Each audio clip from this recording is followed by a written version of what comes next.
জান্নাতের কাফেলা একটি Islamic channel. আসসালামু আলাইকুম ওয়া রাহমাতুল্লাহ। সম্মানিত দিনদার ভাই বোন বন্ধুরা, আল্লাহ তাআলার ৯৯টি সুন্দর গুণবাচক এবং ফজিলতপূর্ণ নাম রয়েছে। এই নামগুলি পাঠে অনেক উপকার লাভ করা যায়। ইহলৌকিক জীবনে এবং পরলৌকিক জীবনে অনেক মঙ্গল সাধিত হয়।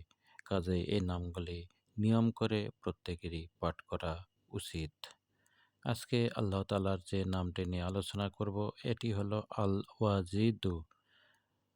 আজকে আল ওয়াজিদু এই নামের অর্থ ও ফজিলত নিয়ে আলোচনা করব। আশা করি ভিডিওটির শেষ পর্যন্ত সাথে থাকবেন, সেই সাথে লাইক কমেন্ট শেয়ার করবেন এবং সাবস্ক্রাইব করে পাশে থাকবেন।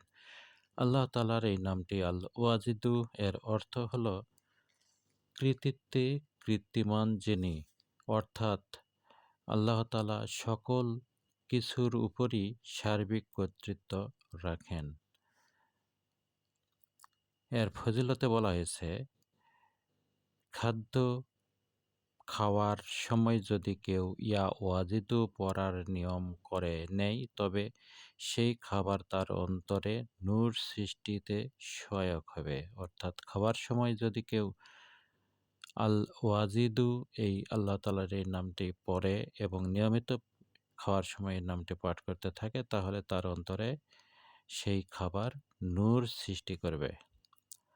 এর পরের ফজিলতে বলা হয়েছে, নিরিবিলিতে বসে কেউ যদি আল ওয়াজিদু এই নামটি পড়তে থাকে তাহলে সে ধনী হয়ে যাবে বা সম্পদশালী হয়ে যাবে।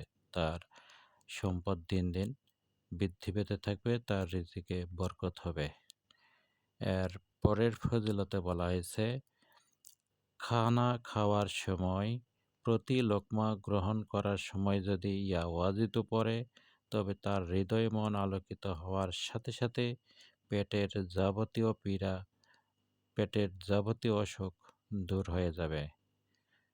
আল্লাহ তাআলার এই নামটি আল ওয়াজিদু ওজিফা হিসাবে প্রতিদিন পাঠ করা হয় তাহলে জালিমের জুলুম থেকে রক্ষা পাওয়া যায়। জালিম দুশমন শত্রু দমন হয়ে যায়, দুশমন বরবাদ হয়ে যায়। এরপরে ফজিলতে বলা হয়েছে,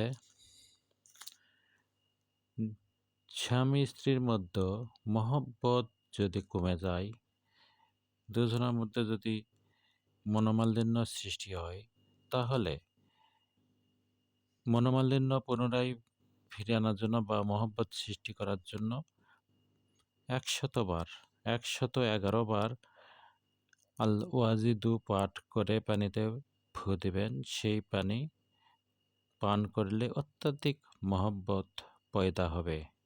যাদেরকে পান করাবে তাদের মধ্যেও মহব্বত পয়দা হবে, তবে কোনো নাজায়েজ কাজে ব্যবহার করবে না। অর্থাৎ যে দুইজন ব্যক্তির মধ্যে মহব্বত আগে ছিল এখন নেই, এমন দুইজন ব্যক্তির মধ্যে যদি মহব্বত পয়দা করতে চান তাহলে এই 111 বার আল্লাহ তাআলার এই নামটি পাঠ করে পানিতে ফু দিয়ে সেটি পানি পান করাতে হবে, তাহলে মহব্বত সৃষ্টি হবে। এটি শ্বশুর শাশুড়ি বা যে কাউকে বশ করার জন্য এই আমলটি করা যায়।